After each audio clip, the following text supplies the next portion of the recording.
Is it once every 3 months they want to see her, or what is it? She doesn't share that little bit with me either.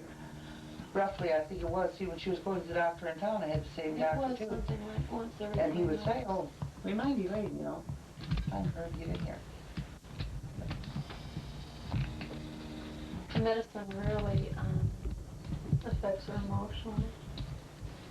She has a phobia. Arm or something a little bit. I knew you weren't in there long enough. You or Clarence to do anything to put a dent in that. After that drive to Etna, then back to Fort Jones, then back. Were the cars still at Fort Jones? Yeah. Were the cars at the church? Yeah, they're just in.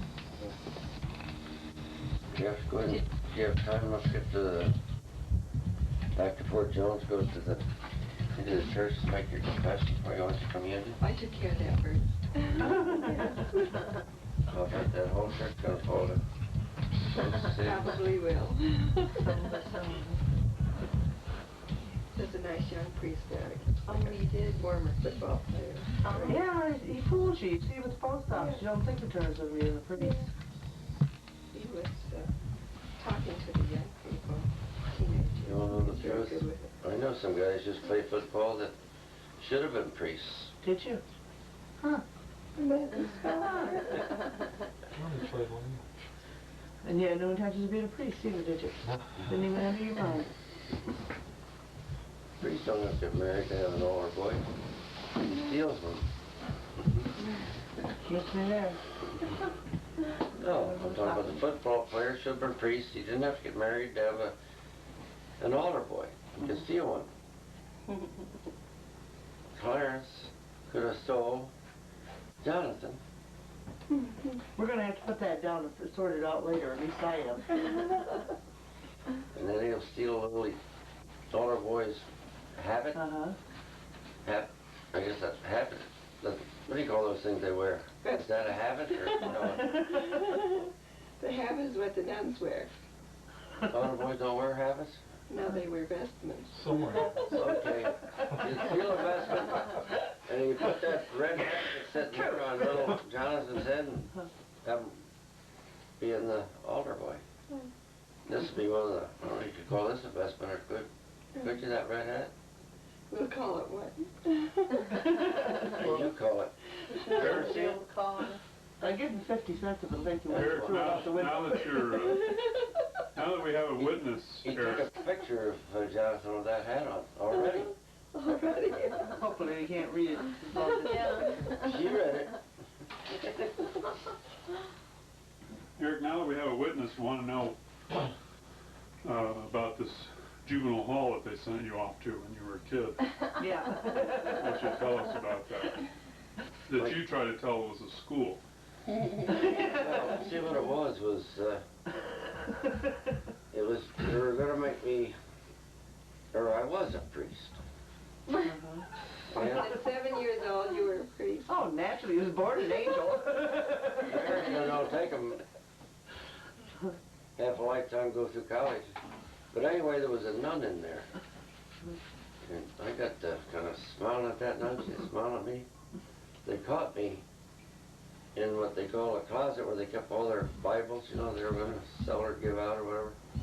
Caught me in there with her. And they excommunicated both of us from the church. It was a non-sectarian school. They didn't allow religion in that school. It wasn't religion in there. Nor That wasn't what was going on in there, huh? That's not what you told me about it. What did I say? Where did you go to school? Did you grow up in New York? No, I grew up in Pennsylvania. Pennsylvania. No. How old was we when we went to New York?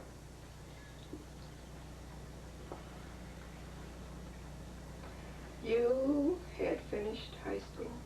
Had graduated from high school. Really? When we moved to New York? Hell, I graduated from high school in New York, so I didn't move there. I mean, I didn't graduate, I moved there. Oh, and my mother moved there when she became registered in New York and I graduated was from Niagara working Falls High School. Yes, in Niagara Falls. When did she work at Lockport? Before she went to Niagara Falls. Yeah. I know she According worked to the at... pictures that were taken, I was about 7 years old. Mm-hmm. But Eric went to Girard College in Philadelphia till he was ready to enter high school. The man, Stephen Girard, was a very wealthy man who came from France. He had coal mines, he owned the Pennsylvania Railroad, he owned merchant ships, and he owned banks. A very wealthy man. He never married, never had any children. So he left all his money to this school for boys whose father, this is strange to me, his fathers worked for the Pennsylvania Railroad and died. Oh. And had young sons. Okay, then he And qualified. Yes, he qualified. So he went there when he was 7 until he was ready for high school. And then my mother brought him to Niagara Falls, and he entered high school there. He graduated from high school there. But that was a wonderful school. They had the best of everything because his will provided that. It was in trust. But the strange part is when forced integration started and the black children and white children were bused, they broke an ironclad will and admitted black boys. And the students who had graduated from Girard College who became lawyers formed a group and fought that, but they didn't win it. So they said any will can be broken after that. So that's the story of Girard College. You had those dumb niggers there when I was there. There was not. No. In his will, in George Girard's will, he said white boys whose fathers had worked for the Pennsylvania Railroad. His other industries he didn't include. I wonder if any black people worked for the railroads in those days. But you see, the will Yeah, they said were white boys, specified white boys only. Niggers were, go ahead, finish your story. Go ahead. That's as much as I know. You know more about than I do. All I know is she asked if niggers worked for the Pennsylvania Railroad. Yes, I imagine Niggers work they for did. every I don't know. goddamn railroad. What the hell they call them? They used to go around and, Porters. well, okay, but anyway, I remember your dad, when this is Buffalo, we took him to get on the train to come back east. He was running around with money. I don't know, you had him both hands or what? Up there to get one of them goddamn porters. Niggers come and pick up his Who bags. is this? His father. Oh, Your husband. oh yes, in Buffalo. And you were there. Yes, in Buffalo. So how come he didn't know it? He was, oh, you were pissed off because he waved the money around instead of giving it to you. Oh, he always did that when he wanted a porter or something. He had money in his bag. Come over here and take these bags for me. I'm just teasing about you being pissed off because he was waving the... Oh, no, he niggers. always did. I mean, if he wanted service, No, they he were, would do that. they worked them niggers around them railroads. Well, what was it, a boarding school that you went It to? was a boarding school. It was a boarding school, but Stephen Girard was an atheist. So he specified in his will that no religion, that the children were not to have any religious education, that no religion was to be taught there. So they got around that by having the boys' mothers write and say, will you please take him out of Girard College to their church on Sundays? So they did. They called them headmasters and so forth. The Catholic headmasters would take the Catholic They boys never did that when I was there. Protestant. I was trying to wonder, wondering how he ever got a college or Catholic education. My mother wrote I couldn't right imagine her away, putting him there. and They they never did took- take them out. They never took me up to no goddamn school or church. Yes, they did, Eric. No, they didn't. How'd you make your first I don't communion? remember that. I don't know where I made it, how I made it, what happened, but all I can remember now is they had us uniforms. They even had a general there. They didn't wear uniforms. I hate to I'll be a son of a bitch, I was there. Yeah. Put 'em on. I saw you when you come home. I'd be wearing boys' clothes. Well, I didn't say I wore them when I came home. I wore them while I was in there. And they used to take us out on parades. You That's were the in time they parade, took I us know. out. You were always in parade. What is that big Masonic parade they have every year? I think if you lived in Philadelphia, it'd be the only way you'd remember that name. I don't know. But they were always in that parade. It was a big Masonic. Nobody knows how I lived or how or where the hell I came from. Hey, you're going to have women in your life till the day you die. But I'll never believe one of them or trust one of them. She was going to stay up here for this summer. Robert, I'll get your name straight after a while. Eric, I'll send you a picture I've had when you were 7 years old and you were dressed in the clothes you wore when you came from Girard College for the How about summer. that? And we were out on the farm in East Aurora, on Center Line. Yeah. So I'll send it to you. I was on a farm When I came home for a vacation, When you went to Ross, Yes. because your mother told me so.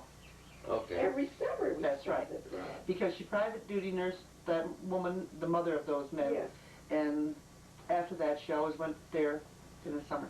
yes, every summer. For 2 months we Now, went. can I tell about my uniform? Yeah, I want to hear about your This is uniform something now. interesting. I don't know where the hell, yeah, came from like the First World War, type of uniforms we wore. You take what those things that you wrap around your arm or something, bandage to keep your muscle, what the hell do you call that? Ace bandage? Support bandage anyway. Well, whatever the hell, that's the way they had around keep their uniform pants in, they put them right around up to their knees. You ever see the soldiers with them on? Yeah. Yeah, well that's the other thing I was trying to tell you about. We did wear uniforms. Did they get you up and parade you around early in the morning with No, bugles? I can't remember how often, whether it wasn't, maybe it was, I don't think it was every day, no. It'd be after school, I think I remember right. They had some goddamn general or a colonel or something. He was the guy that was in charge of all that military setup. Then they had a great big goddamn, well, you know where they played basketballs now? Great big building like that, beautiful. And that's where we used to go in there in the wintertime, I guess, and trade there. Gymnasium? In a gymnasium? It was like a gymnasium, yeah, in there. That's all I can remember about it was a hell of a beautiful big building. Big one where they do their parade and he'd be there. I guess he was always there. So what were you, 7th grade you were there through, or 7 years old through? First grade through grade school. So until you went to high school you were Yeah. in this? Yes. And then you just come home, what, on the vacation? Summer vacation. How'd you get interested in being a farmer if you were off in the school, or was it in a rural area? Because of the summer vacations, he would get in and help the men. And he fell in love with it. He just loved the farm. And that's what he wanted to become. You and John Sherwood, do you remember John Sherwood? It was the boy that he went to Girard College with. And John Sherwood was interested in going to Pennsylvania State University and studying agriculture. And you were going to do that too. And then you decided... You know more about my life than I She's got a couple of years on you. You remember your little brother. We're getting the truth now, right? Right. We're gonna listen to all this do. We're going BS. to take it to court and find out the You're going to start gathering the real evidence, huh? Pardon me? You're going to start gathering the real evidence, huh? We're going to have a hearing on this? No, I'm going to head for the nearest bar. He never did study agriculture then? No, at that time my father bought Z's farm. My mother bought Z's farm. And you ran it. It was after she married George Ross. And that's how you had a farm.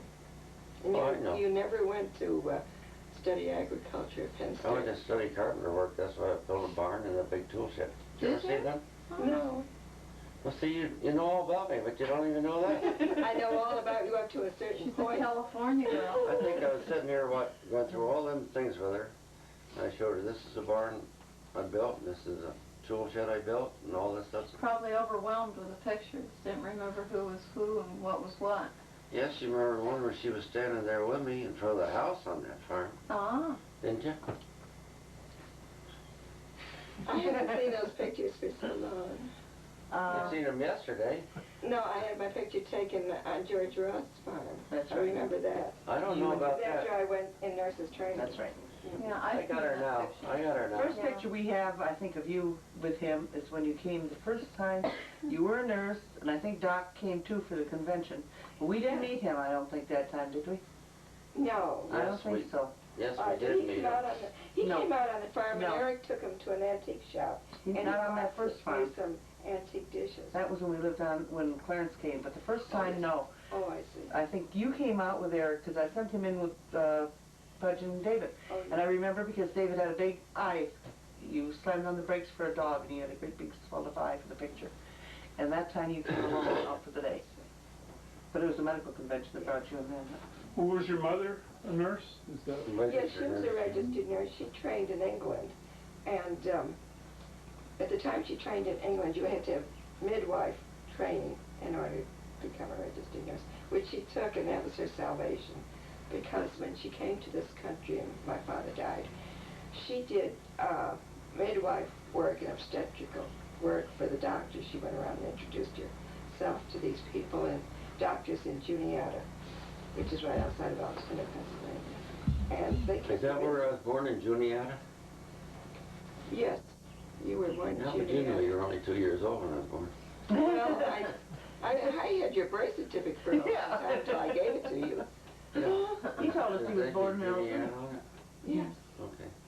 Actually, born you at were adopted home. out of a black family. We Right. skipped that. Well, the He black never birth mentioned that. certificate. With a German background, too. Juniata was near Altoona. It was a suburb of Altoona, Pennsylvania. You know, also it's close to Harrisburg, where you went to school. No, Juniata It is is. in the north of Pennsylvania, and You get a little Harrisburg. map out and show it. I was surprised when I seen that it was that close to Harrisburg. No, Harrisburg is in the southern part of Pennsylvania, and it's the capital of Pennsylvania. I know all those things. But Juniata, where I was born, Yes. and where my father died, I guess, was right close to Harrisburg. Now look on the map and see it, and you'll be surprised. It's a Juniata and Altoona are in the mountains, I don't give a damn whether they're mountains or not. They were close together, close and to Harrisburg. they were a railroad center. It's a railroad And center. so was Harrisburg. No, Harrisburg is all government business for the state of Pennsylvania. But there is a Pennsylvania Railroad that's through Harrisburg. Oh, I know that. It does. Right. Goes to Philadelphia. I didn't miss it out. What was your dad on the, Machinist. Well, you know, Jonathan. and he worked on the trains or? No, he worked in the shops where In the they shop. repaired engines. And But he only worked for a short time and he became ill. He was ill for 3 years, then he died. what kind of illness? Ulcerative colitis. My mother said he could never adjust to this country. The monetary system was so different. The terms that they used, that machinists used, were very different from the ones in England. And she attributed that to the fact that he developed ulcerative colitis. Stress, huh? Yes, it was stress. And she adjusted very quickly. She had no problems whatever adjusting. So she did very well. They were both from Ireland? No, my mother was born and lived in Ireland until she was 17. And then she went to England and trained to become a nurse. And then she met my father, who was English, who was half Irish because his mother's name was Mary Dunn. And then my mother wanted to come to this country and emigrated. What part of Ireland was she in? Cavan, with County Cavan's on the border of Northern Ireland. One of our major senators, who was a bastard of India, and what the hell would you call him? Ambassador of the Ambassador. United Nations? United Nations. And he also, but anyway, his name was the same name of a county next to County Cavan. I'm just bringing it up to show how important we are. Monahan? You know the name of the Monahan. county next to County Cavan. I think he's talking about Dale Patrick Moynihan. Yeah.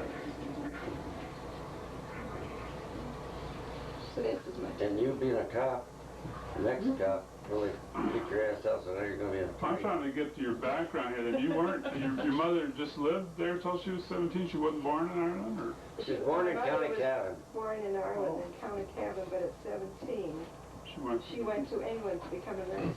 See how these goddamn I'm a cops registered are? nurse. They want to know all your life history. So if they take you to court, they'll throw your ass in jail. You can, She went to Rotherham, England, and studied to become a nurse and became one. After she was a registered nurse, she met my father, and they married. And then and then I was born. After I was born, and she was pregnant with my brother at the time, she wanted to come to this country, so she came to this country. She knew a family from Ireland who lived in Altoona, Pennsylvania. You gonna try to get That's why through she them went all? there. So we heard me No, I'm not going to drink it. Jeez, I can't even get up with it. You can't go through there. We just know your habits. You don't know all my good habits, though. Want to get that candy box? No, he wants to get outside. He'll be back with you in a minute. That was the interesting part, to find out that you were born in England, because, you know, I never thought about it, because I was here, Ireland. I was a year and a half. And then Eric was born here, which was fortunate for him. He didn't have to go through the process of becoming a citizen.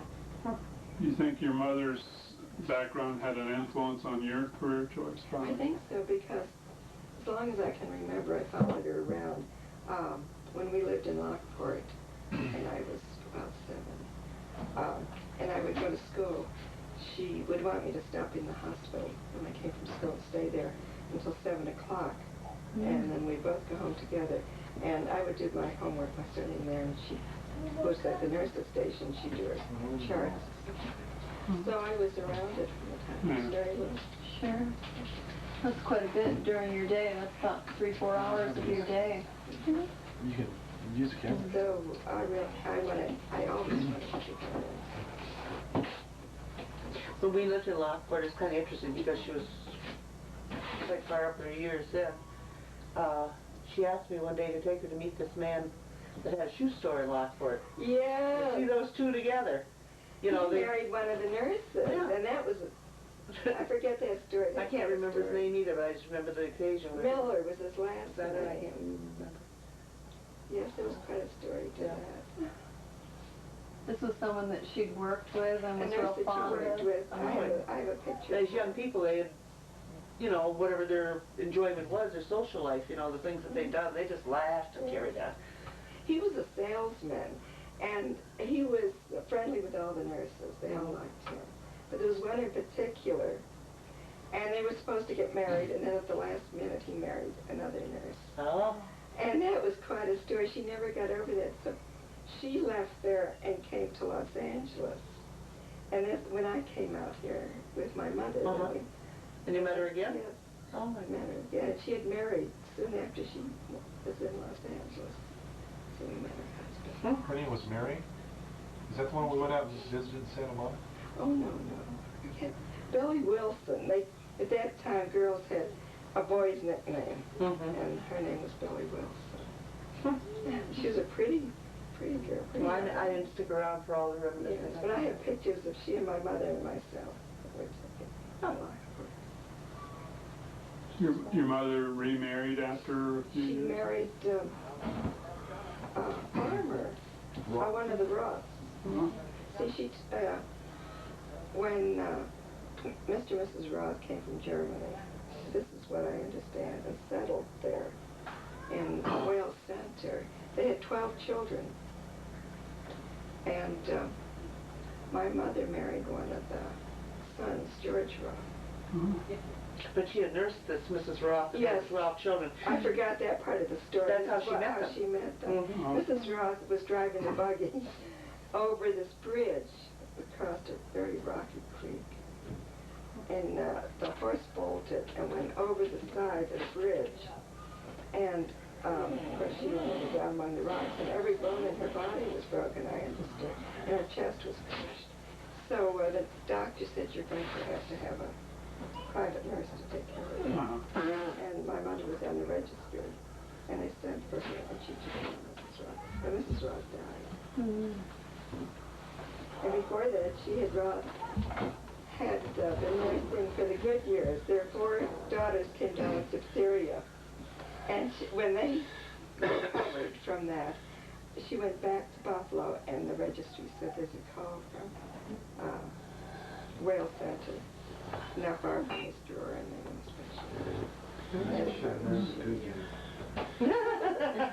Another little city or town like Unia, close to that. Altoona. Those are the only 2 I know. Seemed And like there was there's another Penn one. State, which is really a city, Mhm. and that's where the university is. I know that. Did you like that school? Huh? Did you like that school that you went off to? How the hell do I remember all those things back in He the day? did. They took very good, they had the best of everything. Yeah. And the buildings were white Grecian buildings. Because they were built in 18-something, you know, back in the last century. Because that's where George Troy lived during the 1800s. It was probably nice to get rid of him for 9 months out of the year, too. You didn't have to put up with him. Let's forget that. Let's talk about the Hershey bars. In Harrisburg is where the Hershey's are made. I went there, they took us all through it and showed us the big herd, had herds of Holstein cattle. I think they were beautiful, that's everything. And then Penn State there, holy Christ. You go in there, you've never seen such beautiful horses or cattle or anything else. They teach agriculture. Stallions, you know, the most beautifully ever seen. Wow. I can remember that. So your father was born in England. Was he English? Yes. Yeah. I was born in Rotherham, England, in the northern part of England. But his mother was Mary Dunn that you're referring to. So he was actually not full half of English, each. half Irish, half English. Interesting. That's quite a mix. Yeah. Irish and English. Yeah. That's why my He's probably father died. responsible for all that That's trouble. why my father died, that, because him and my mother, she was Irish, he was half English. So she was miserable to him, because Irish always hated English people. They always will. That's why he died early. He gave up on the fight. He was in McCoy. Where were the Dunns from? What county? Ireland. I don't know. I've never looked that up, and I could do it easily. But I've never looked at that. Where the Dunn family lived. Yeah. I guess they have it registered somewhere, probably where, would they have it in England where he was born? I imagine that his birth certificate would be easy to obtain. Yeah. But we needed my mother's birth certificate when she became an American citizen. And they did not register births in Ireland when she was born in 1881. So we wrote to the parish church where she was baptized and got her baptismal certificate. And that served to prove her age and where she was born. So that they use that if they can't obtain the birth certificate. So your father never went through the process? We never, no, he didn't. He died when Eric was about 40. Eric was 3 and I was 5 when he died. He was 32 years old. Wow, that's very young. Yeah. And he'd been in the country how long before he passed away? I really don't know. I should have. 3 years. Roughly Probably 3 years. 3 or 4 years. Yeah. Before you were born, no, After he was Well, born. if you were 3, my mother was pregnant with you when she arrived in the United States, and you were 3 years old when he died. So he was in and you came here when you were 3? All right, I was you were 5. born. I was born in Rotherham, England, and I came to this country when I was a year and a half. And you were 5 when he passed away. Yes. So he had roughly 3-4 years here then. That's why I said, but they keep talking. They don't. We don't always have your mathematical mind. Very few people except the O'Reillys have that mind. All that good schooling that you got. Came with, you don't have to go to school if you're O'Reilly. You're born with that knowledge. What happened to your father? Well prepared brain. What'd you say? I said, what happened to your father? You're calling yourself an O'Reilly. Give him My a mother credit. was an O'Reilly. We'll give your father a little bit of credit too. That's why he died, because he was half English, and he married a full-blooded Irish girl, and she always hated the English, so she kept kicking him in the ass. I think the truth of the matter is he looked at you and he never got over it. Because he was did not have that Irish blood in his veins. Not enough, huh? Didn't have any of his veins. We have that photograph blood comes from the taken mother. when Eric was a baby. Like my father and mother. So in the 8th grade, when you finished the 8th grade, you went into high school and you were at that time moved to New York. Yes, my mother brought him to Niagara Falls, and he went to Niagara Falls High School. We both did. At that time, he was old enough to take care of himself. She didn't have to worry so much about little children. Yeah. And, You take good care of my boy now. he did very well in high school. He's quite athletic. He was on the athletic teams there. A scholarship. Yeah, tell me about that, Dad. What did you like best out of the athletics? The tennis or running? I didn't realize that Swimming was my favorite. Wasn't it? I played a lot of tennis. I played a lot.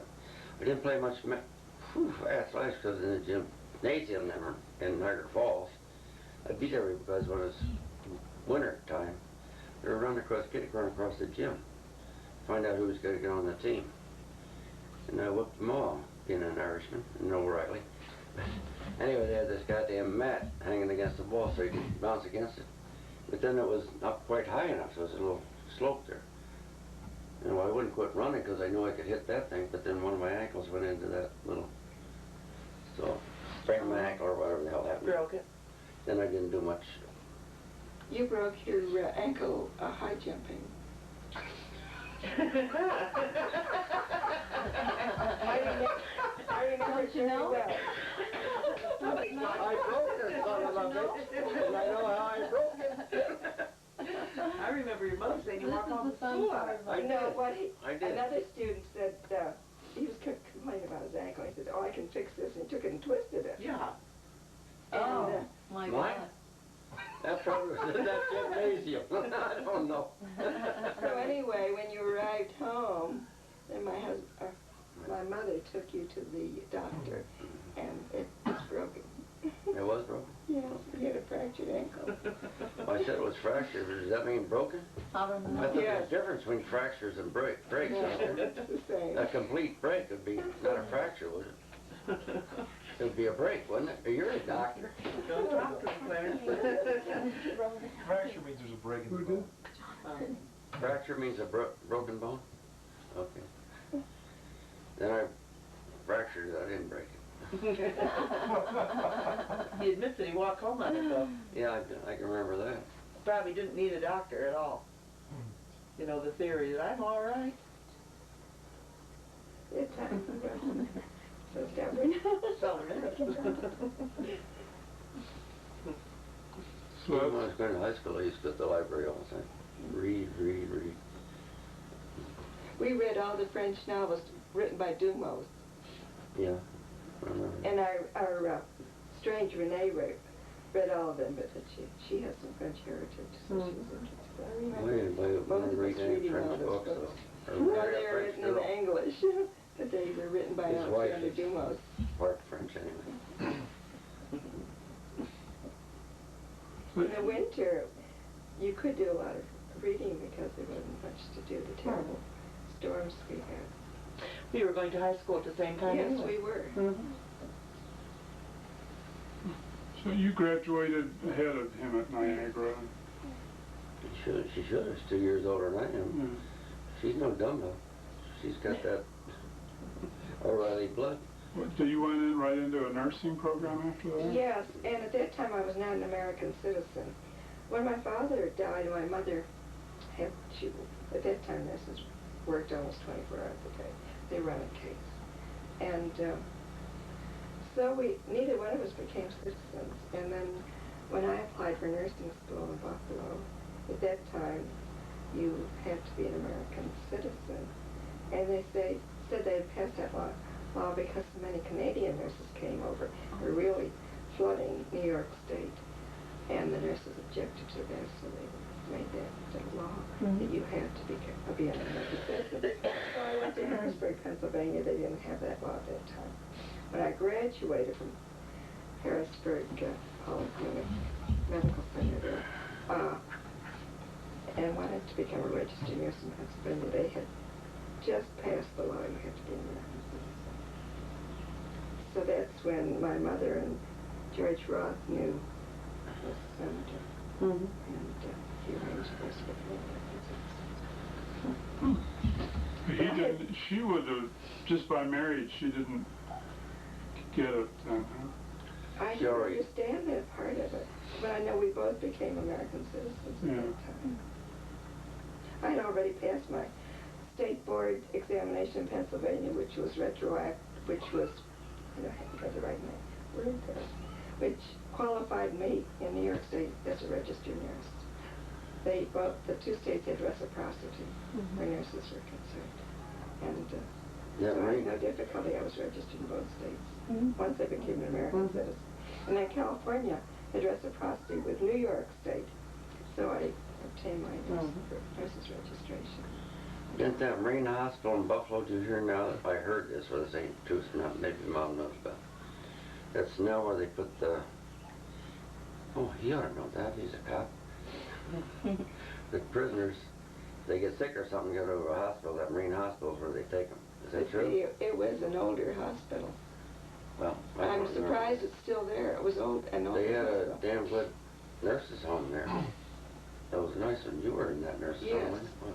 Well, It's a at nice that one, time, wasn't at that time they had a nurse's residence in Well, all of the that's not bad. hospitals. They no longer have that.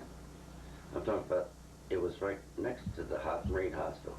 Oh, The that one was you lived an insane asylum. That was where Providence they put Retreat, you?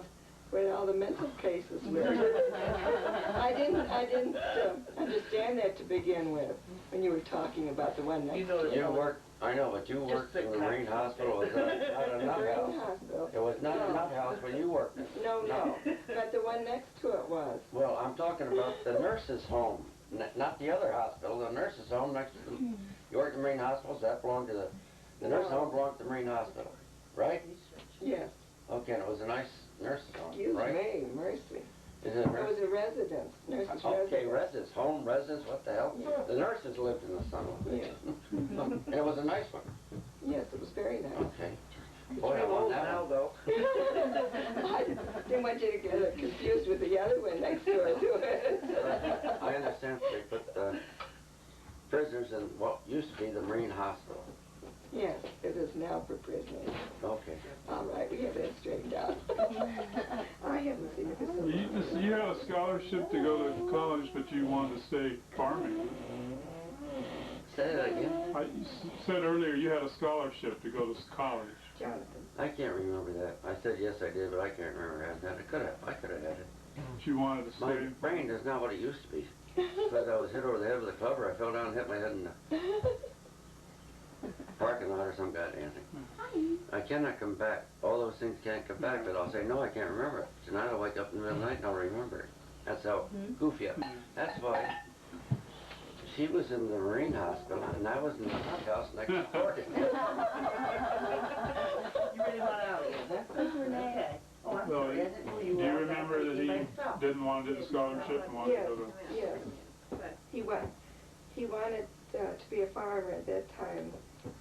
Z's farm was up for sale, and my mother bought that, and that's how he started farming. Did you guys ever remember disagreeing with one another when you were kids? Pardon me? Did you ever remember fighting with each other when you were kids? No, I can't. We weren't together that much because he was in Philadelphia, and I was in Buffalo, and then when he came home, I went to Harrisburg, Ah. And Pennsylvania. I went with her. When did you work in the butcher shop? Where you worked for a butcher, you told me. I did not work in a butcher shop. This was a goddamn, he was an engineer on the Pennsylvania Rail. I got to come up with every detail now to make sure I wasn't lying. But, oh, he's a crumb bum.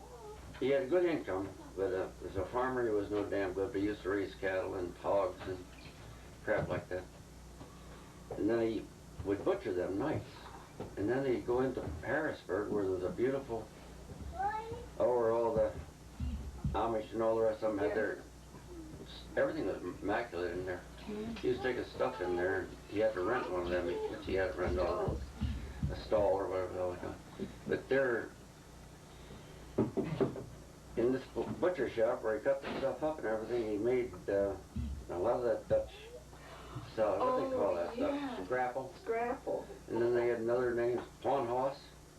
He used to make that stuff, and then he'd put them in like little,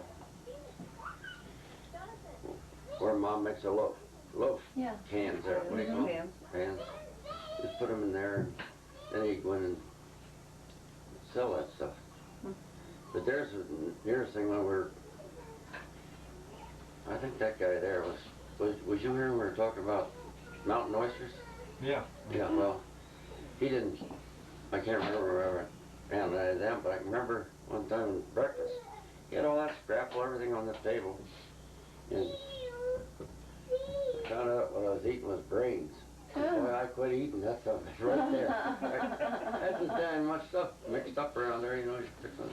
It's on that, boy, when I, somewhere or other, I must have asked a question or else they were talking, said that's brain. That was the end of that bullshit. But you were together that in those summers in Harrisburg when you... Well, the reason that he worked for that. I couldn't sleep for him there. I mean, I used to run back and forth. I used to run all the time. When I was going to high school, I used to run at the library. Everything just run. My mother moved to Harrisburg when I was accepted at And I went with her. and we rented an apartment, and we were there that summer. I was preparing to go into a nurse's training because we had to have our books and our uniforms, so forth, before we entered the nurse's training program. And she was busy doing that, and then Eric got the position. I worked once down there for Woolworths. And I used to clean up everything, wash the dishes. That was no problem, I just stuck them in the machine. But they used to give me pies, you know, at night. Everybody could take a pie that wasn't sold, take it home. I think I only took one or two, and I thought, geez, that's cheap. So I never took no more pies home. But a girl caught me on there, going down to the store up to where, that must have been where we worked on, second stairs. She hugged me and kissed me. I Remember never that forgot one, that. huh? You were young and good-looking man. And I was Memory isn't so bad as you remember the important details. You want me to edit that one The out, most Mom? interesting You one. want me to edit that piece? No, leave it The in. one that was worth it, That's remember. when he denies you remember That something. ain't all happened on the stairs, but man. I was got used to down the cellar. I had to. It was in cages. There ain't no ironworkers here, they know it. It's expanded metal cages that locked door down. Go in there to get the candy. And I think there was a place down there where I could seal all the ice cream, but I didn't have to do that. I could, up near the front where they had a counter where they made sodas and ice cream. I'd go up there and whether anybody was there and I could make, what do they call them? Ice cream the kids Yeah, get? cones. Cones, yeah. Uh-huh. I used to get all the ice cream all now, and I liked that because it was, you had to have that to keep up my strength after running up and down the stairs with the girls. Once in a while the girls would be down there when I was getting the candy too. If you remember Nothing right, but a he cellar. used to blush a lot, didn't he? Yeah. He was quite old when he blushed. Yes. Ah, I like that. I like hearing that. Just a farm boy. Yeah. Well, the goddamn asshole was my boss. Or thought it, I guess he was. And he got so he could tell me what to do. Now it's just as bad as your dad now. Nobody's gonna tell me what to do. He got nasty one time and we were up on the roof or something. I guess just go up there to cool off a little bit or something. And I nailed him. Oh boy, I nailed him. He's one of them fancy little son bitches with a fancy mustache. You know, I knocked him on his ass. Slightly French or something. How can I remember things like that? I never think about it now that the district attorney's asked me questions. Just the facts, Eric, just the facts. Yes or no? I want to editorialize. Mom used to say that whenever you got angry, your eyes turned black. Mm-hmm. They And get out talk of the about way. Clarence, or about Eric's black eyes, Mm-hmm. but it was only when he became You angry. bet. When they turn black, you better run. Yeah, they were always hazel, but at that time they would be black. Where was that, back in New York? In East Aurora, In East Aurora? I remember, that was New and York, Well yeah. Center, Mm-hmm. the people would I talk can't about remember. He had a temper, did he? No, he would control it. I mean, you could just notice it by his black eyes. When you looked at his eyes, you knew he was angry. But he controlled it. He knows a hell of a lot more about me than I do. I remember it. Really, he hasn't tried to control his temper for years. He doesn't remember anything about trying His eyes don't even turn black anymore. That's right. Lost of groundwater somewhere. Well, see, I learned that from the district attorney. He says, when you get mad and your eyes get black, then they know you committed that crime. So I put, No, they know you didn't because you would be angry that they accused you. Right. that's what I just said, but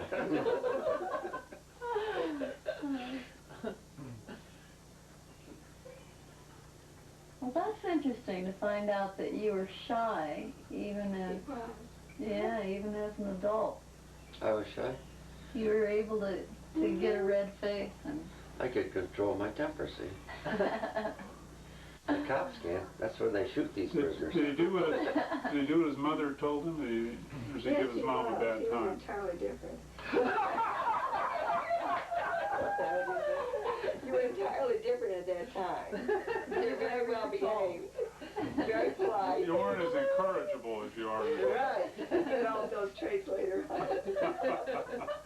No, his mother said he was a bad kid because he'd walk along with a stick and catch all the things along the walk.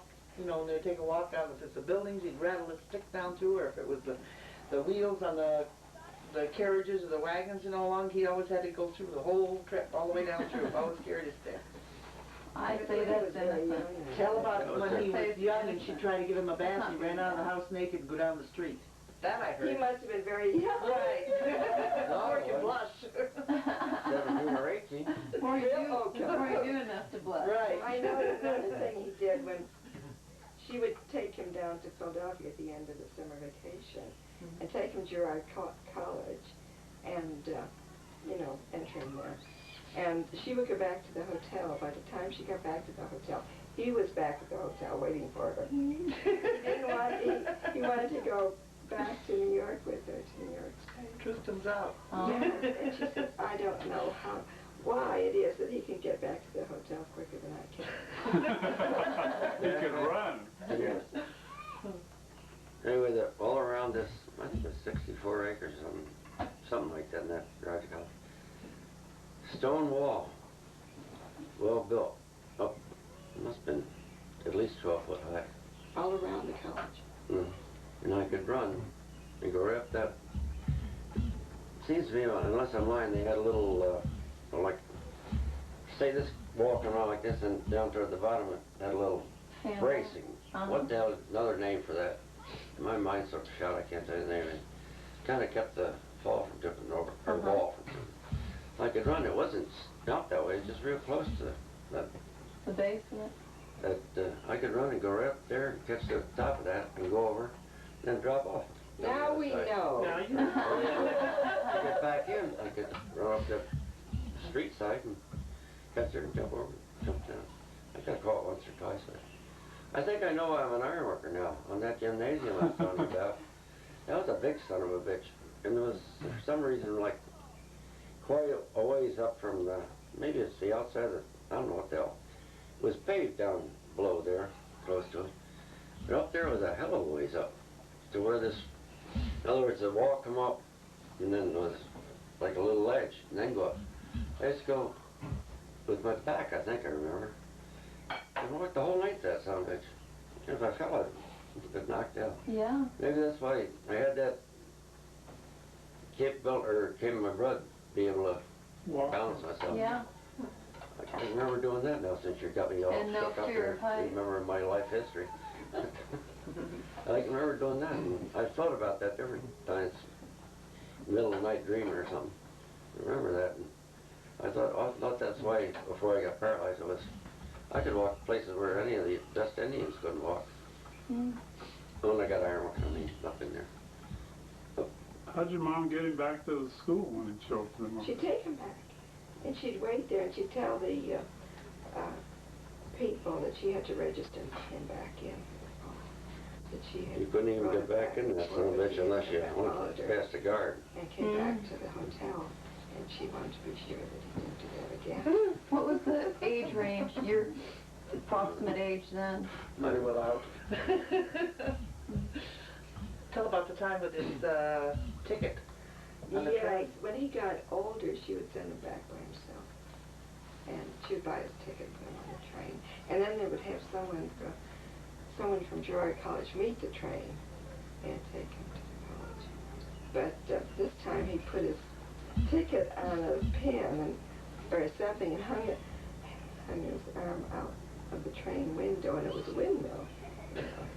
He was having a great time till it blew away. And That's why I like that windmill down here. They ain't up yet, but they will be.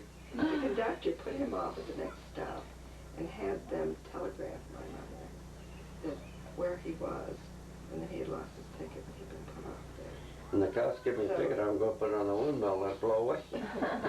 So she telegraphed the money for the ticket and got back on the train and went on to Philadelphia. But we were thinking how strange that they would put him off. Oh, He had little kids like today that. they would not do that. No. There aren't too many O'Reillys down there anymore. O'Reillys they can trust because they got the brain in their down. Especially They going don't to a trust me, no, they'll do railroad it. school. Pardon me? Especially when you're going to a school for Yeah. railroad Yes, employees. employees. Right. Yes. My mother could never understand that. Didn't you and Eric used to go skinny dipping in the summer? Oh, yes. You did. What, we weren't skinny dipping, we had Oh, I thought you but we went to the, down in that creek, below Ross Farm, there was that beautiful Hunter's Creek. and it had the waterfall. Mm-hmm. At the foot of the waterfall, there was this big pond, and we would go down there and swim. Hmm? We would go down there almost every day and swim. Yeah, and the nude. No, it was not Like I said. He was hoping for an interesting story. He likes Clarence's version. I thought you told me one of your friends used to steal the clothes or something like that. Maybe I'm mistaken. That was when the boys were swimming. That was up at another farm where they had a big pond. And the boys would go there to swim, and the girls would steal their clothes. Was you stealing the boys' clothes when you were down at that pond? I can't remember it. That's called a Fifth Amendment. Yeah, that's the first time you can't remember. I think their name was Fox, I can't remember.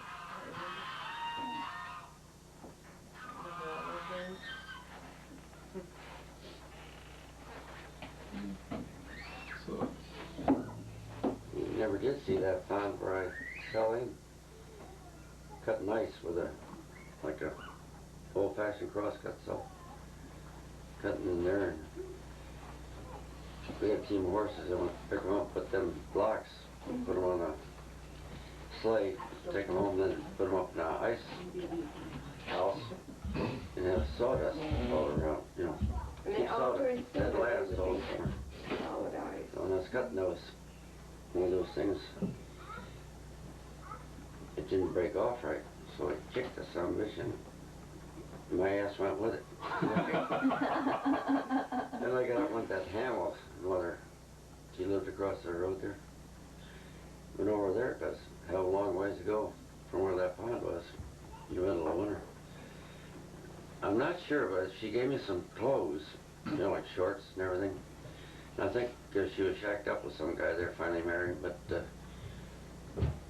I could be lying like so much, but I think the goddamn shorts she gave me were, couldn't have been her. She was too fat. Couldn't. She could have gave me her shorts. I know she always liked you. I had that in my goddamn mind that that was her goddamn underpants or something.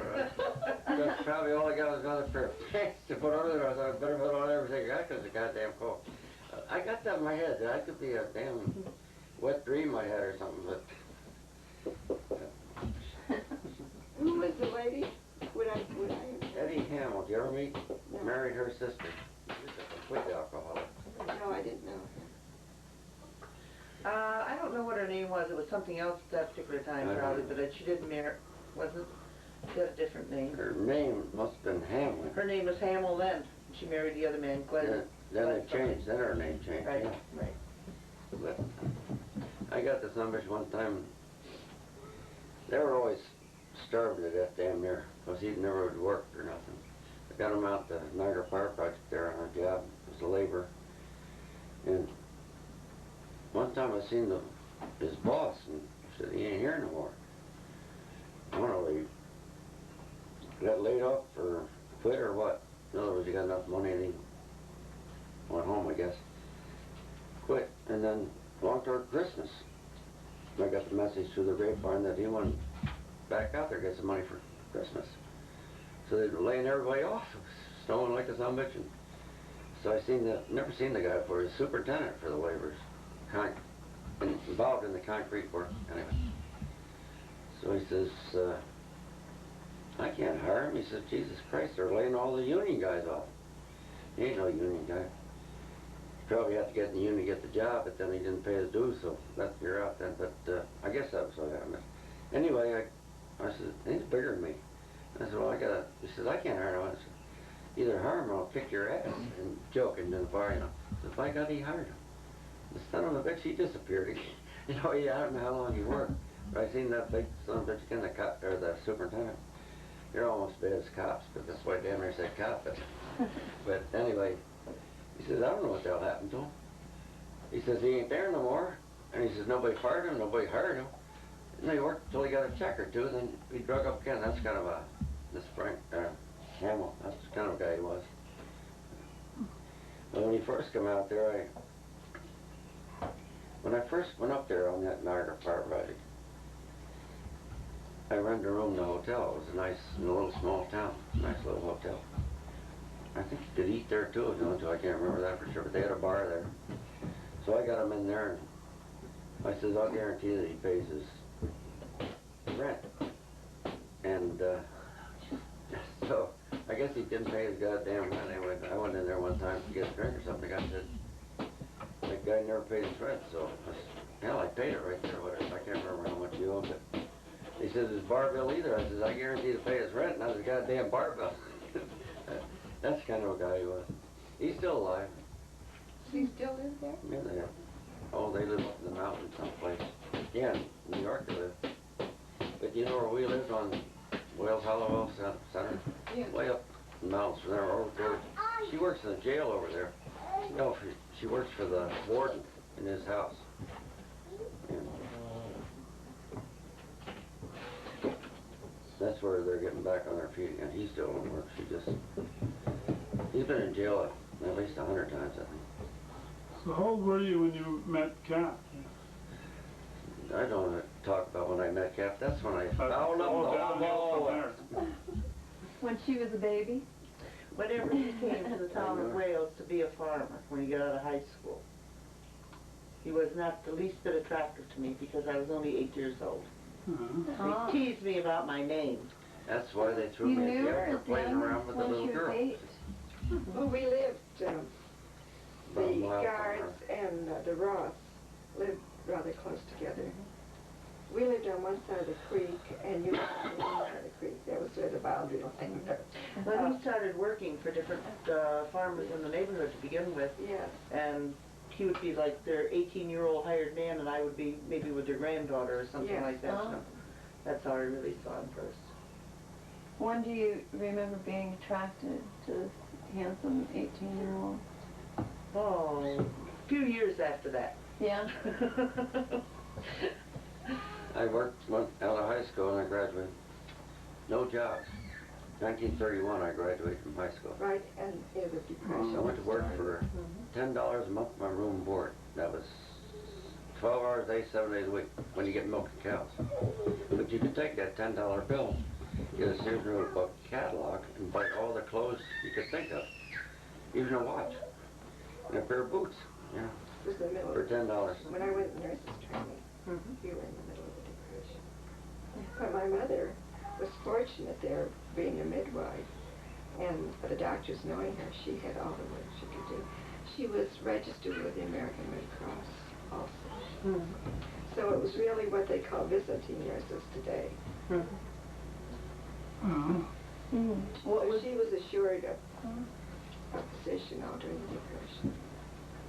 And she didn't drive, of course, but they had, they gave her a pass, and she could just call the Yellow Cab Company, and they would take her on these calls, and then the government would pay for them. And they also paid for her telephone. So She was nursing in Niagara Falls now. Niagara Don't you Falls. argue with me now. No, it was Niagara Falls. What did I say? Niagara Falls? Yeah. I said now it was Niagara Falls, I must have screwed up, said some other name, but no way, you're agreeing with me now. We were the richest kids in the area there, because our mother made $49, and she was working. 12 hours a day. Longer than that. Probably 7 days a week, all that. All kinds of hours. Made $49 a week. $7 a day is what she made. And that's, she worked 7 days a week, so that was 49. That was big And that money. was a That was hell of a much big better than income. many people had at that time. Seemed everyone was out of work at that Oh, time. it was so sad. And then when Roosevelt became president, I was in nurses training. He closed the banks, didn't he, for 3 days or something. And after that, well, World War II broke out also. And then the Depression was over. He closed the banks to keep them from having to run in the banks. Yeah. And he was a Democrat. Oh, Clarence left, so now You can talk that way. her husband was the doctor. He was a heavy-duty Republican. And when she married him, she was a Democrat. See what a phony Irishman she is. All his relatives were American Medical I know, but Association. that didn't mean you had to, just Yes. because if he wanted to marry you, he wouldn't insist you become a Republican, would he? He didn't, did he? I told you all his relatives I never heard that were part. Republican, and there was a very large family of relatives. That didn't mean you had to transfer. You're outnumbered, huh? They gotta, Introduced me and they have say to be she was- Republican to keep from getting that socialized medicine. You know, if they weren't Republican, they have socialized medicine. There'd be no money. I'd like to ask you and your son, both your sons, I'd like to have asked Doc that. How come Canada, if you gotta go to the hospital, the doctor, or anything else, Socialized medicine. it is socialized medicine where, boy, it don't cost them nothing over there. It does have to pay so much a year, and I think the working man or the father or whatever the hell it is, it used to be like $7 a month. That's back before we came out here. But if they had 9 or 10 kids, that for $7 a month, they all got that. Their wives also, family. Now, Jesus Christ, when you go to the hospital and they would have to, if they hired a private doctor, nothing to do with the socialized part, or let's say there was a doctor was control over so many certain area, a number of doctors ever took for that area.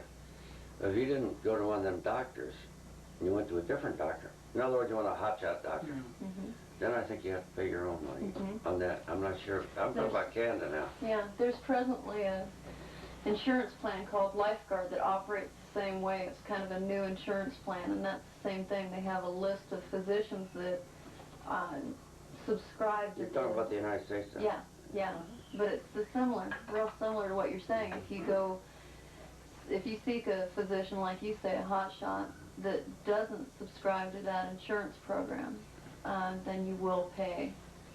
They won't cover you. That's how Hungarians, I was looking at the system in Hungary because it's a communist system, but they do have capitalism there. And the way it works is the doctors work in the hospital, they regular government shift, but then they can take patients for private pay for those who want to pay.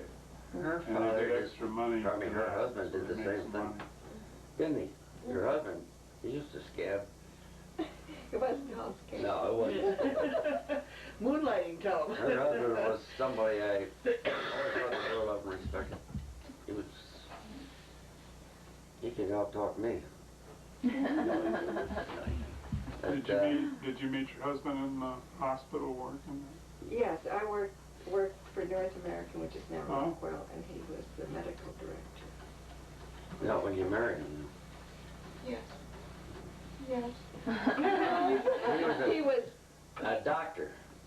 oh, well. He was not before medical that- director of North American And yes, he Corporation. was. Yes, he When was. you married him? Yes, he That's the only was. goddamn reason she married him. Thank God you can win that Oh, one, you know Gary. something? Better not take any When he second became fiddle. the big shot, there He was was from the beginning. I think he was married to him when you sent me this thing. That was when he became medical director of the corporation. I think it was in like the corporation's newspaper, I guess. That's what I call it. You cut a piece out of it and sent it to me. That And was, he got, no, had the planned hospital, if I can remember my terms, was enrolled in the American Hospital Association, a member of the American Hospital Association. That was written up in the plant paper, and he had a certificate on the wall stating that. Mm. No, I always thought you married because you loved him. No, you married because you had a big money payroll check. See? Well, there's worse reasons. Aren't you sorry you come up? No, I'm delighted. Well, and you worked there and you got to know him. I worked there just before World War II broke out. Oh. When I first came to California, well, at that time, they didn't draft nurses, but the Red Cross immediately, as soon as you were employed in California, and it was in the Los Angeles area, they would contact you and they would persuade you to go in service. My mother was with me and she did not want me to go, so I held off for about a year, but eventually I had to go. It wasn't that I didn't want to go, but my mother was so against it.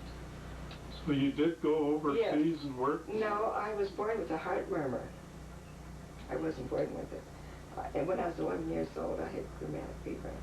And That's why she married a doctor. She had a heart and problem. developed. I know that was heart. Yeah. I thought they have hearts that make you fall in love with somebody. Yeah. You didn't fall in love, but you had that heart murmur, so you married the doctor. Well, however, I have to start my story all over again. See, you interrupted her. God darn You know how that is now, see? Yeah. So, she would always say, well, Kathleen has a heart condition, that's why she hasn't joined the Army. So, I went for my physical, and they admitted me. They said I could. There was no reason why I couldn't become an Army nurse, but I would be restricted to the United States. I could not go overseas. And that's how I went. Oh. So you got to see him after they came back here. And then, this is a story. A North American said that anyone who was in the military service, joined the military service, who was an employee of North American, their position was assured when the war was over. They could come right back to the same position they had held before they went in the military. So the nurses came back and worked there. Their position was waiting for them. Were you dating your husband before you went? Yeah. That's none of your business. I haven't gotten into the details yet. You're going to be a district attorney. Well, she remembers. She had to play that loss of memory. When you were dating him, did you ever spend a weekend with him someplace? I refuse to answer. She can't remember. That's the So next good. I question. have no memory of anything like I that. didn't give a damn about it, but he was asking questions like that, so I want to let you know that the next question was going to be. Oh, you're worse than any district attorney. Oh. So the next question. I'll answer them for you. Was that a No. long courtship for you? Yes, because Oh, Jesus. How long ago before you married him? Was that a long I can't courtship? remember. I can't remember. That's the answer. I can't remember. Well, she had spent time in the service. She already told you that. I'd love to have gone overseas. I'd love to have gone to Germany. Not the South Pacific, but to Germany. I would love to have gone there. Because they went first to London and spent some time there and then went on to Germany. As soon as the war was over, they went with the Army of Occupation. And that would have been very interesting. Well, my uncle was a judge at Nuremberg after the war. Oh, that would have been fascinating. He would never go back to Europe. Spoiled his whole vision of Europe. He was so upset by the trials that he could never go back. I guess he had to look at all that evidence and everything. He really had a profound impact on his life. But he was, I guess, when you're lawyers, they get into the, somehow, he was an officer and it got put into this tribunal there. Yeah. It was, to my way of thinking, it was hard in a way because they were taking orders. The German army was very strict. Certainly couldn't have done anything like that today, that international, No. that's the only history Yes. of any international court that ever had any power. Yeah. But it was because they were occupying the whole situation. But you couldn't do that today with the laws. They wouldn't do that. International court can't dish out that kind of punishment. So it is kind of an interesting part of history legally. Didn't that fat tub of crap that was, How'd you get out of the war? He was a farmer. They let you stay on the farm? That isn't the excuse he's going to tell you. I'll wait. Now you wait to hear what he tells you. go ahead. Go ahead and tell him what you told others, why you got out. To be drafted, you have to go through the drafting jury, I guess you should say. And they asked me what I did for a living. I said I had this dairy farm, which was the first farm we had, 83 acres, where she can't remember the... Remember what? Having your picture taken in front of the house. Oh, yes. No, it was someplace else you kept arguing. You got pictures right here you're getting taken there. Different picture, Father, different picture. Okay. You're talking about. We're over the argument now. Anyway, they said that I could stay, pardon me, they wanted me to stay dairy farming unless things got a whole lot worse in the war. Because we need you there worse than they need you in the Army. Now what's the other story? He always said you're such a perfect specimen they kept you home for breeding purposes. Well, that is the truth. Well, that's what's said. But now there's a little lady here, so I wouldn't have said it. Produce all these. Well, were you pleased about that, or did you want to At go? least I got the breeding job. No, I was happy. Well, her brother was drafted, to go, her oldest brother. I went to the guy, this multimillionaire. What the hell did he make? 101. 101. Clorox, whatever you want to call it. He told me his whole life history. I didn't know him. Knocked on his mansion door, and his, oh geez, the first time I knocked on there, here comes a beautiful son of a bitch that brought him. It was his wife, and it had been his secretary. His first wife was, a horse knocked her off saddle or somehow, and that was the end of her. And so he married his secretary, a beautiful son of a bitch. I think she was a beautiful playgirl because the way she looked, acted toward me, but I was not used to taking advantage of. You were too naive. Somebody You were married. Yeah, that's right.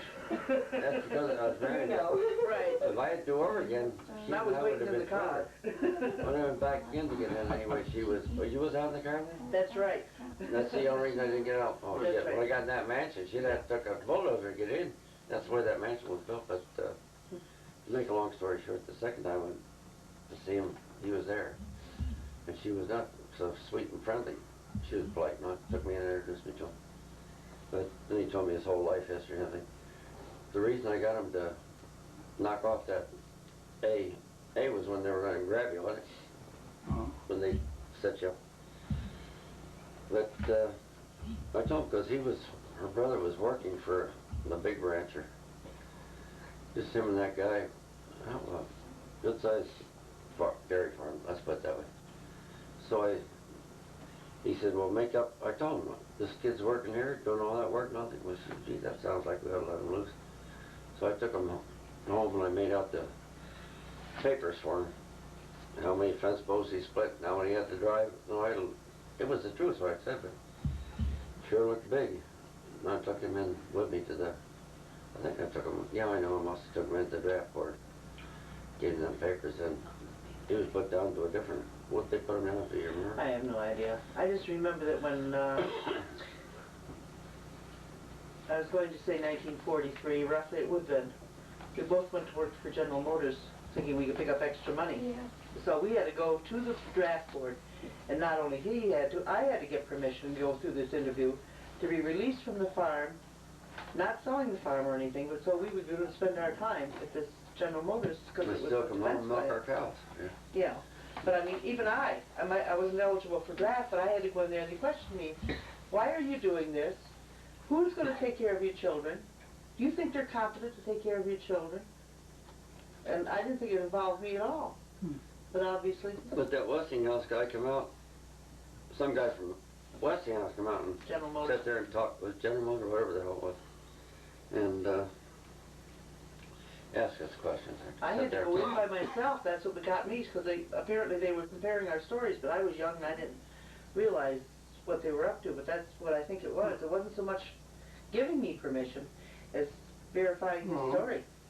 Well, the FBI investigated everyone who applied for a position in North America. Oh. Mm-hmm. that could have been the same setup, I don't know. Well, when you came to California, did your mother come with you then? Yes, she did. We lived in Santa Monica, Oh.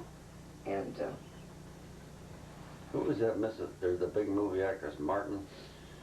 Lady Martin, she used to tell me about. She used to meet her on the beach or, you know. J.R.'s or mother. walk. Pardon me? J.R.'s mother, Mary Martin. Who the hell? Oh, J.R., some asshole on the... Yeah, Well, he's a little more famous than his mother.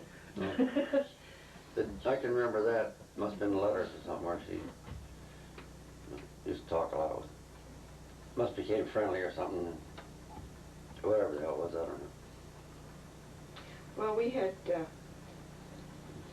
a nurse living next door to us, and she was employed at Meakin, and she told me that you would earn much more money if you apply for a position in North America.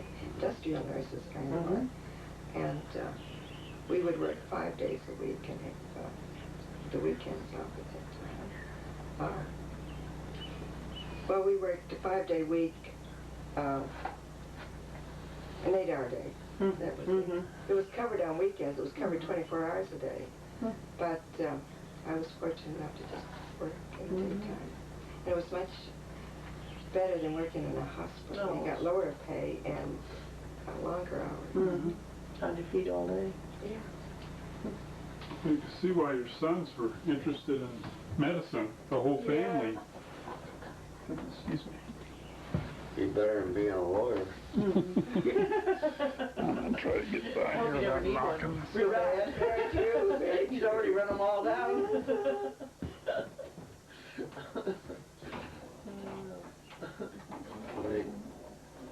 The first time I was in there talking to that multimillionaire that knocked off her brother's draft deal. He was the top dog in the draft board. But sat there with him, it seemed like he was happy to have somebody sitting there talking.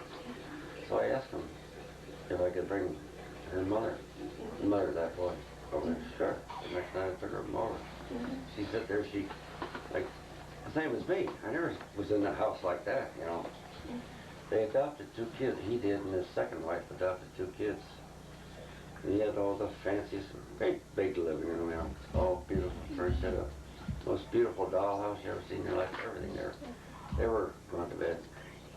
But, you know, her mother just sat there, almost like in amazement. He was talking to her, flight, everything. It was first class. Everybody had come there. But I remember looking at her, and she just like, where in the hell could anybody get money enough to live in a joint like this, you know? Same as I did, you know. So, but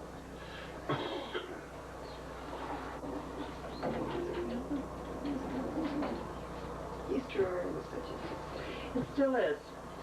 It's a pretty town. I never met it, I never saw one that I thought was any better. hey, attorney, I got to tell you another one about that millionaire that let her brother get undrafted.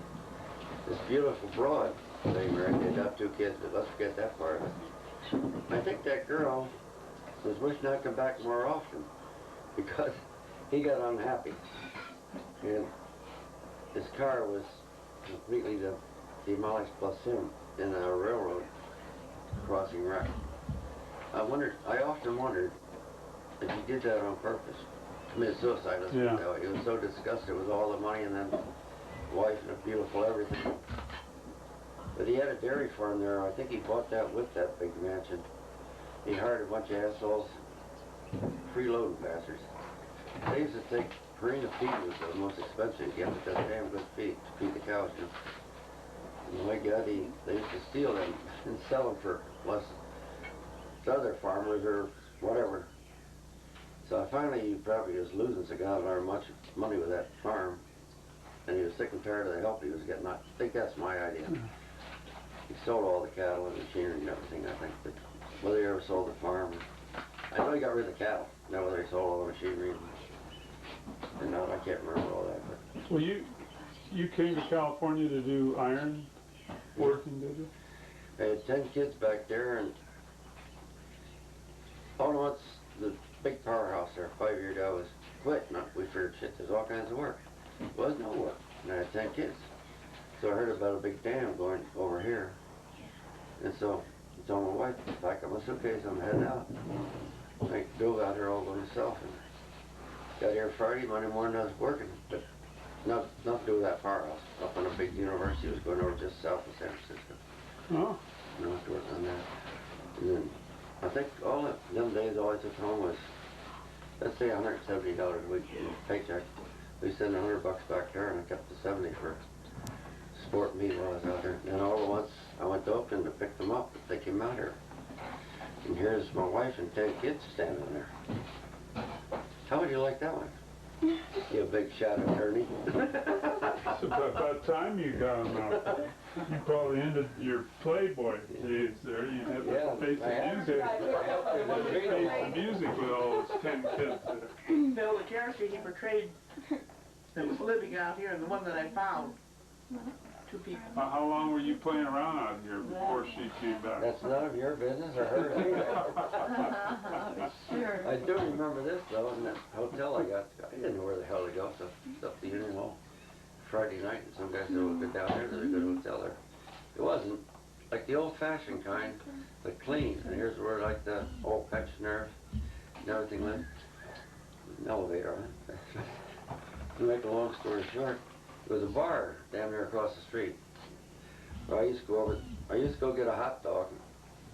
That's all I'd eat sometimes. I was sitting there. And then I even got so I'd go in delicatessen and get a sandwich meat and a loaf of bread instead of, because the time you send all that money back and then buy gas, it was 5 miles to the job from where I lived, 5 miles, or 25 miles there, 25 miles back. But gas was cheap then anyway. Anyway, in this little bar, I'd go in and have a beer or two, and I remember the bartender telling me, "See that gal there that's so friendly?" He says, "Stay away from her. She got more doses of this, more doses of that than any son of a bitch ever lived." And I always remember that, because that was, not that I was going to take her out or anything like that. I never You wouldn't be would do anything talking like today? She don't trust me. You'd be talking. You'd be 6 feet under. Pardon me? You'd be 6 feet under. You know that big expansive bridges? They're talking with a higher voice. Right. Actually, you spent $8.50 a week to live in that hotel. I think that's all it was. I remember very well. Well, what'd you do with the other $62? That's right, he ate hot dogs. He forgets to say that I never cashed one of his checks until I was ready to leave either. See? So you never did work down south, then you worked in the north? San Francisco area. Yeah. And same as my kids are doing, Yeah. same local and all that. But You were sent to Long Beach once. I'll agree with that part of it. But you can if you live in. I never did transfer it though, Yeah. or get a permit even down there. This was all taken care of me. It was that Lomar Explorer, a big hot shot deal. That's what I went down there for. But I was going to tell you some more lies, but now you got me all screwed up. I forgot them all. Oh, about that girl I had. No, I can't even remember what the hell it was. Oh, my wife and 10 kids, I picked them up in Oakland and took them to that hotel, and there was no. How many rooms did you rent then? We rented 3 rooms. One for me and you, and Oh, we had 2 or 3 kids with us too. We had 2 or 3 kids in our room. it was big rooms, you know, the old-fashioned type. But they lived in one room. Most of those pensioners lived in one room in those hotels, you know, so you had chairs, maybe a table and a couch and your bed and all that too. We probably had to go out in the hall for a bathroom, but I know the kids were down the hall for You have to lunch. go up to the hall for a bathroom and all that. But it's, Renee was just telling me about her father staying at the St. George's, and I know that was kitty corner from where we lived. It was the same class of hotel. He's a straight. Well, she isn't here. No. I have great respect for her Mm-hmm. father. He's very intellectual. But He's a he pain in won't the ass. spend 1 cent Mhm. more than he has to, and he invests every cent. He's a remarkable man to talk to. Mm-hmm. Very high ideals, very high standards, but that part, he's very frugal, Mhm. frugal. I guess. Yeah, I guess you do. But that's the type of man he is. A lot of the people that went through the Depression, I think, were very conservative with money afterwards. They always felt as though it's going to, just around the corner, hard times are again. He At least in owns my quite a bit of- family, I know that it affected him that way. My grandpa would not spend any money on himself at all. He owns quite a bit of property, and he could move in any class of society and be accepted. Dresses very well, but that part, that money business, is very true. And he had 8 children, and they all went through college. The youngest one just got through college. So he has high standards. My uncle's an attorney in Los Angeles, and he has a firm of, I guess, about 80 lawyers, and he's the senior partner. So he has to make a tremendous amount of money, but he has this philosophy, and I've gotten to know him pretty well lately, that making a lot of money is something sinful about it. Yeah. And that he's very careful about not spend too much or look like you're spending too much money. And that he's got that idea that it's any sort of lavish lifestyle or lavish appearances are improper, even though he could afford that. Very much so. Why don't you get yourself a You beer? know, what you There's guys lots of it in there. need is really all that's important, isn't it? That's his philosophy. Food and shelter. Yeah. Have a shot Jack Daniels. That'd be good for you. Not right now. He's trying to get you in a lot of trouble, Clarence. Still recording? Yeah, we're still going. Eric's running out of lies, so. Not this generation, he won't. Yeah.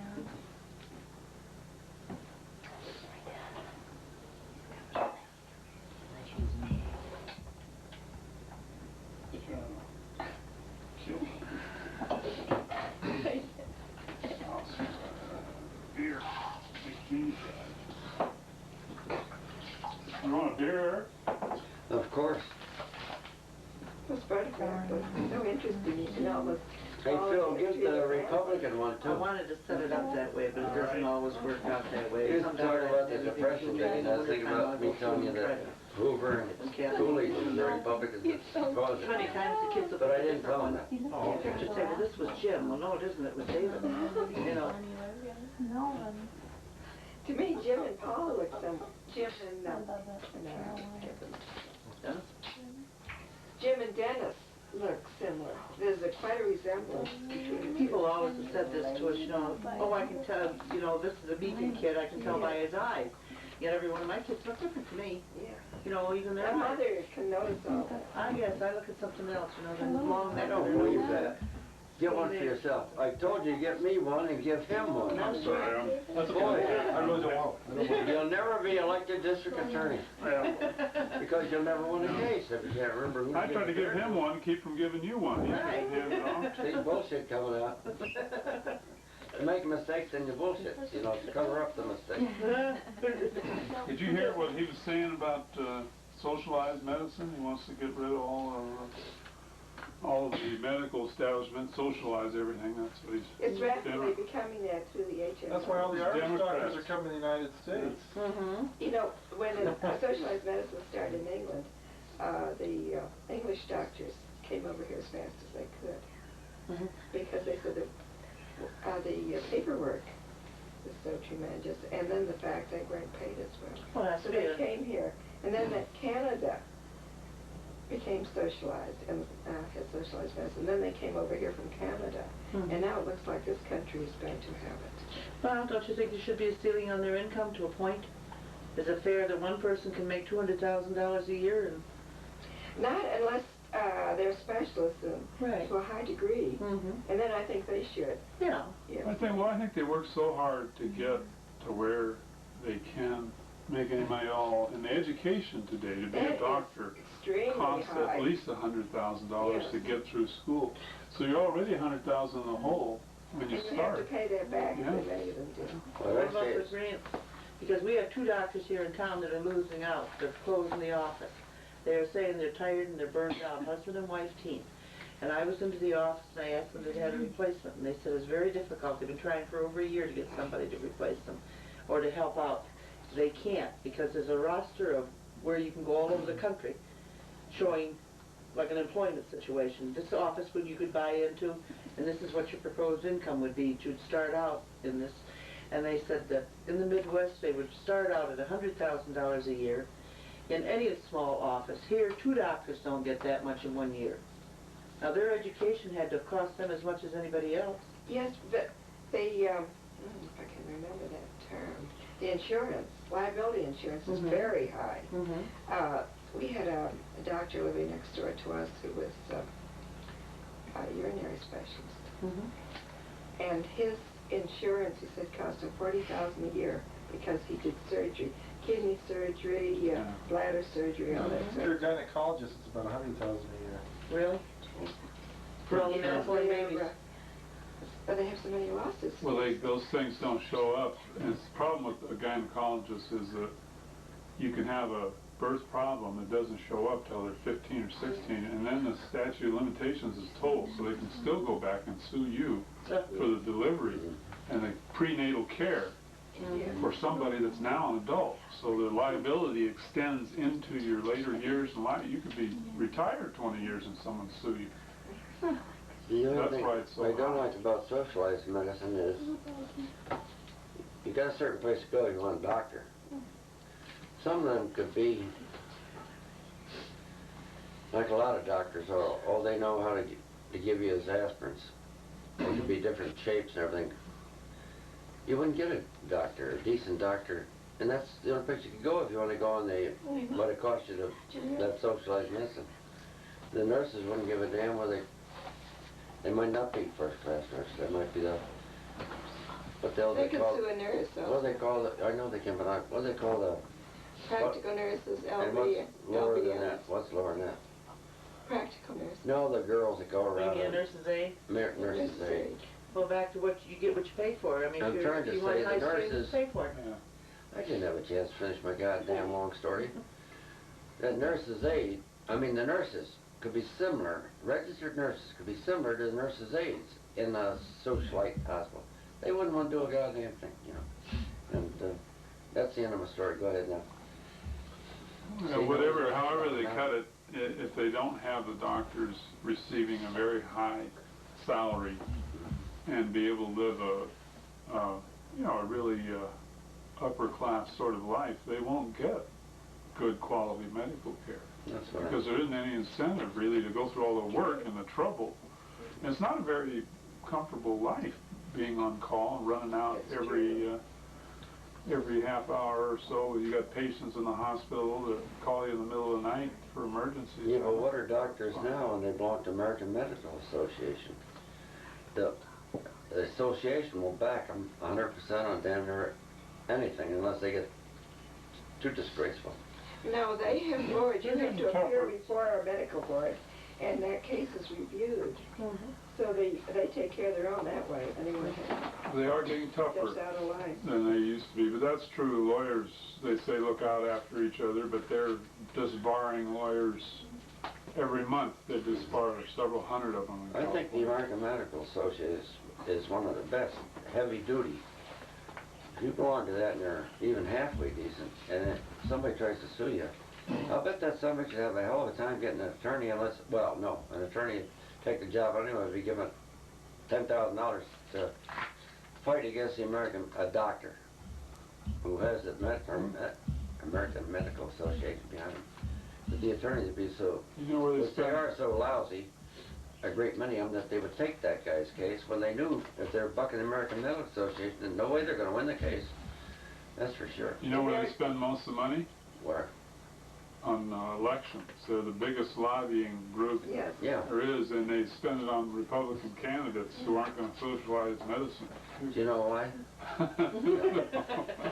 Not these labor puppets. The bad part about the American Medical Association, the whole doctors, all of them, I bet 90% of them must be Jews, ain't they? They're about damn near all of them. You have to be a Jew to even get in. Georgetown University used to be like that. It's a Catholic university, Georgetown University. I'll agree with that, but to get in their medical college, the only sons of which get in there were Jews.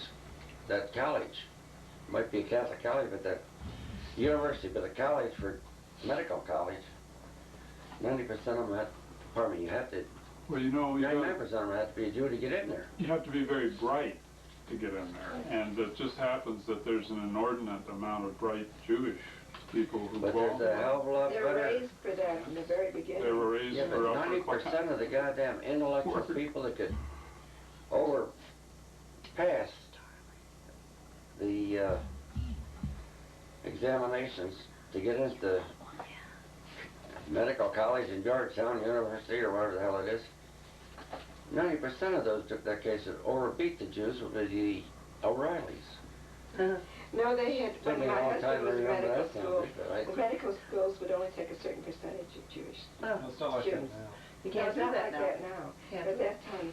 Yeah. And the Jewish people were very resentful of that. Yeah, Sure. because there is an inordinate amount of white-collar workers. And there are very few. Jewish mothers do not raise their children to do blue-collar work, and they raise them to be doctors and lawyers, and they have a disproportionate number. But you know now, which ethnic group is the highest on the entry level? Asian. Asian, Yes, Japanese. Asians, from the very particularly. beginning, even the Vietnamese, when they were in grade school, I when like they first that. came to this country, But the their Japs, grades just skyrocketed. no, They right, were you got ahead of the chance with class. that one arm, They didn't even, I mean, they learned English very fast. he's after me. That was remarkable. Mm-hmm. Now they're owning banks and buildings, They- businesses. They're about to take over Wall Street. They're really Very true. very concerned that the Japanese are now moving into the stock market, That's and for it's sure, already yeah. got the banking But she was, system First pretty little- much locked up. little Sumitomo Bank is going to take over Citibank. Oh, I didn't know I thought that. they already took I over mean, Lloyd's. they're ahead of their holdings. Did they already take that's over David Lloyd's? playing on his belly. Sumitomo? I think they have, and now they're largest banking enterprise in the world, and they've taken over Who is the Japanese. Japanese? They're moving. But they're gonna end up, They're going to take you without it ever. This Pearl Harbor business is the wrong way. They're now coming in the back door. I'll agree with that, but you know what's gonna happen to them? It's- It's gonna have to do the same as when they dropped the bombs on Pearl Harbor, and also the history of Germany. They come out and they invaded Europe, Russia, everything. They were top military, top everything. I'm comparing that military to financial. You can get too big, taking over too many banks, and all at once there is the Jews, who I think control all the big money in the world. I think they're gonna let them come so far, then I think they're gonna, instead of the Jews always getting kicked down the street all the time, they're not gonna let them Japs come in and take over enough to kick them down, take over the whole world financial conditions. No, they're doing it, and they don't have any defense budget. You know, we spend half our tax base or more on defense. They have no defense budget. They make no contribution. That they let us handle the defense as an ally, and we're over here spending half of our productivity building bonds. That's why we're. But don't you understand how they do that? Well, it's In other Russian. words, how the Jews, I'm talking about the big top money corporations. We discussed this 100 times, I think you and I did, and so did them. Who elects your, where does the money come from to elect your president, congressman, everything else?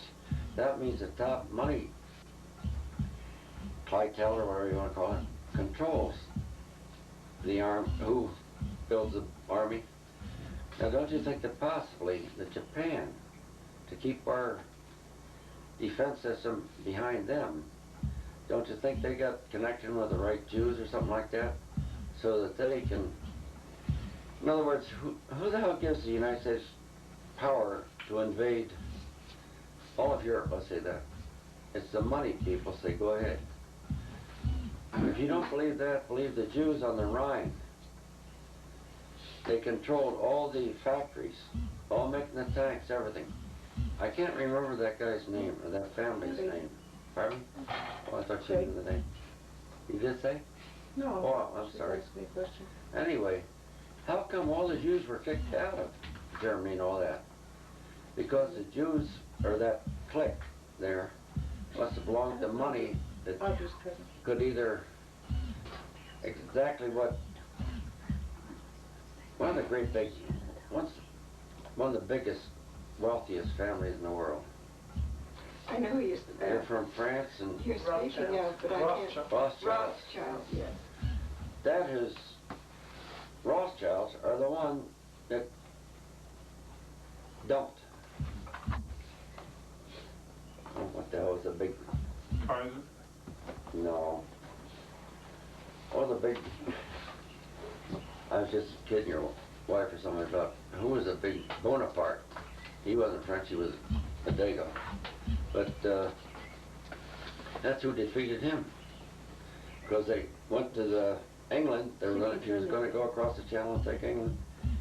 And these Rothschilds went over and told the Bank of England, or whatever the hell you want to call it, either sell us or give us 55% of the ownership of your bank, and we will defeat at Waterloo.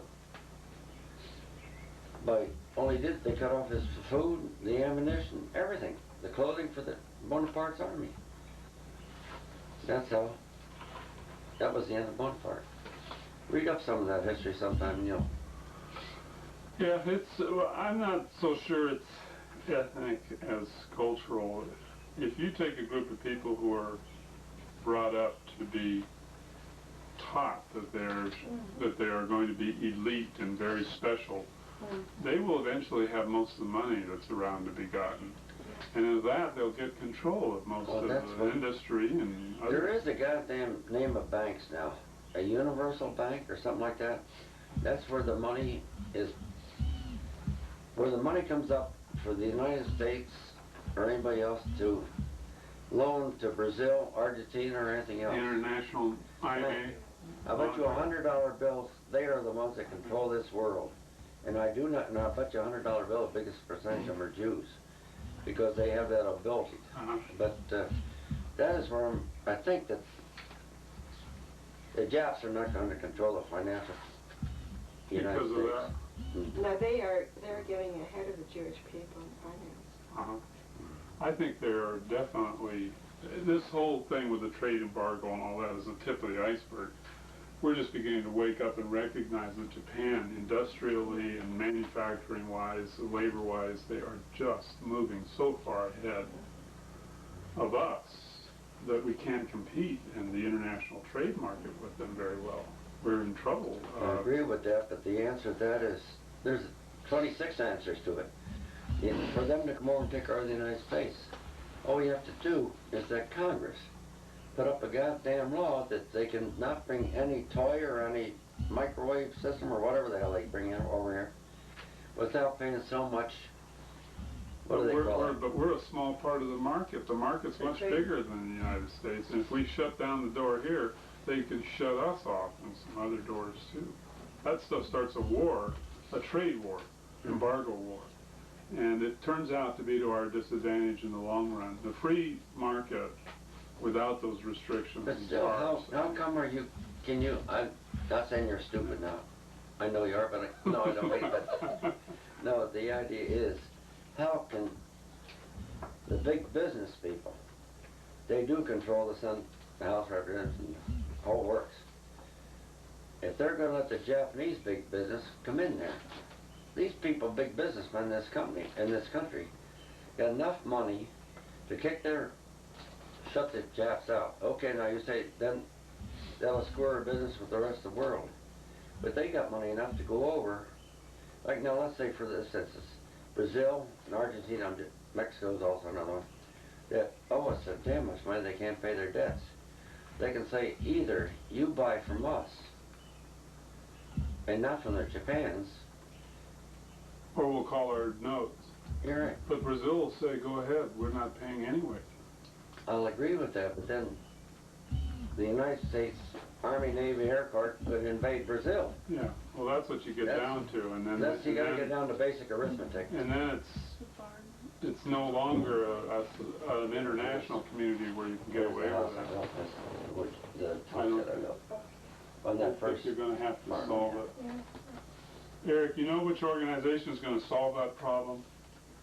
There's another group there. You were talking about that international banking. There's an international labor group that's working very hard to organize workers to where there's nowhere in the world that industry can go and exploit workers.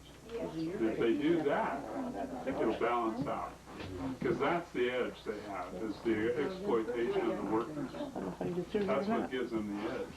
Probably not, huh? I'm just trying to find a monopoly, basically, because they're selling things less than it costs them to make, and shipping them here, taking a loss, And there's a bunch gambler at that point. And then they get their foot door. where we had that stuff with. You've seen them all, but I'm trying to forget the names of the comparison right now. I don't know where they I are. remember that. And you can't remember this part. He was 2 years old. Oh, you. I'll get this I up. mean, it was less than He's 2. asking about you remembering. Oh, I remember them, yes, yes. You don't even... I do. I was thinking